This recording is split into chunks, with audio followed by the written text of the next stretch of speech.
Pour le moment, pas de fumée blanche. Alors maintenant, il y a une nouvelle hypothèse qui serait que le remaniement serait annoncé cet après-midi. Mais prudence, Elisabeth, puisque comme vous le disiez, on en parle déjà depuis tout ce week-end. Et Emmanuel Macron a d'ailleurs consulté de nombreux ministres, Bruno Le Maire, Gérald Darmanin, etc. Pour l'instant, donc, en effet, pas de fumée blanche. Toute la question, en effet, c'est autour du maintien ou non d'Elisabeth Borne au poste de Première ministre. Aujourd'hui, ses chances de rester paraissent assez minimes, mais rappelez-vous, elle avait été donnée 2 fois partante.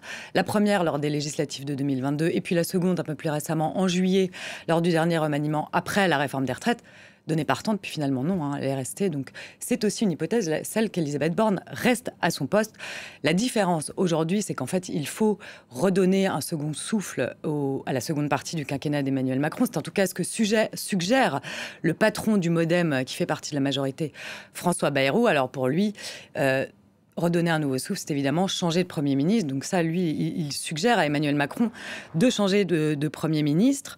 Et puis c'est vrai que les textes majeurs du quinquennat ont été votés. Celui voté avec fracas, mais voté, celui sur les retraites, celui sur l'immigration. Alors les noms qui circulent le plus fréquemment aujourd'hui, ce sont celui de Julien de Normandie, ancien ministre de l'Agriculture et macroniste de la première heure. Et puis l'autre, c'est celui de l'actuel ministre des Armées, Sébastien Lecornu, qui vient, lui, des Républicains, mais qui fait partie du cercle rapproché d'Emmanuel Macron. Évidemment, tout ça, Elisabeth, ne sont que des pronostics. Le chef de l'État cherche en effet la difficile formule pour se relancer. Et puis en attendant, on imagine bien que ministre et première ministre retiennent leur souffle. Voilà, de toute façon, les fonctions, les prérogatives confiées au chef du gouvernement ont largement évolué ces dernières années. Le reproche qu'on fait souvent à Emmanuel Macron, c'est le rôle secondaire que tient son ou sa première ministre. Oui, et pour preuve, j'ai envie de vous dire, c'est les premiers ministres qu'Emmanuel Macron a nommés sont rarement connus du grand public, finalement. Édouard Philippe, à l'époque, lors du premier quinquennat, n'était absolument pas connu des Français.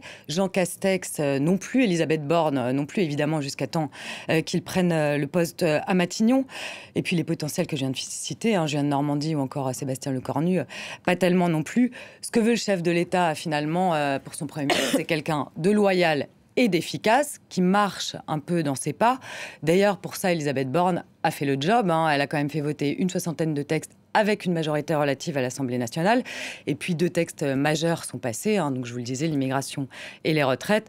L'opposition reproche souvent au chef de l'État de considérer son Premier ministre comme un simple collaborateur. Et j'ai envie de dire plus encore en ce moment, puisque le chef de l'État, mi-décembre, dans l'émission C'est à vous, a donné rendez-vous aux Français, un grand rendez-vous avec la nation mi-janvier. Donc pour l'instant, on ne connaît ni la date ni la forme, mais on attend donc ce grand rendez-vous avec la nation donné par le chef de l'État mi-décembre. On y est presque, on est le 8. Merci beaucoup.